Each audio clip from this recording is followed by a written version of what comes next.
નમસ્કાર મિત્રો, વિડીયોમાં તમારું સ્વાગત છે। જી હા મિત્રો, અત્યારે હાલના મોટા અને મહત્વના સમાચાર સામે આવી રહ્યા છે। તો મિત્રો, સમાચારમાં વાત કરીએ તો કર્ણાટકમાં એક વ્યક્તિએ રસ્તાની વચ્ચે પત્નીની હત્યા કરી દીધી હોવાની ચોંકાવનારી ઘટના સામે આવી છે।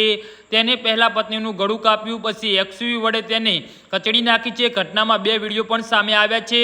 ઘટના કલબુર્ગી જિલ્લાના બંગલુરગી ગામની નજીકની છે। વિડીયોમાં આરોપી પત્નીના વાળ પકડીને તેને મારતો દેખાઈ રહ્યો છે, જ્યારે મહિલા મદદ માટે ચીસો પાડતી જોવા મળે છે। જી હા મિત્રો, અત્યારે હાલના મોટા અને દુઃખદ સમાચાર સામે આવી રહ્યા છે। પોલીસના જણાવ્યા અનુસાર અક્ષય ગુરુવારે સવારે તેની પત્ની સાનવી સાથે તીર્થ સ્થળ ગંગનાપુરા જઈ રહ્યો હતો અને બંને એક્સયુવી કારમાં હતા।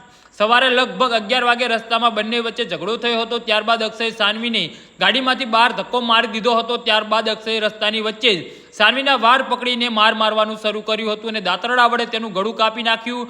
પછી તે સાનવીને કારમાં બેસાડીને ખેતર તરફ લઈ ગયો હતો।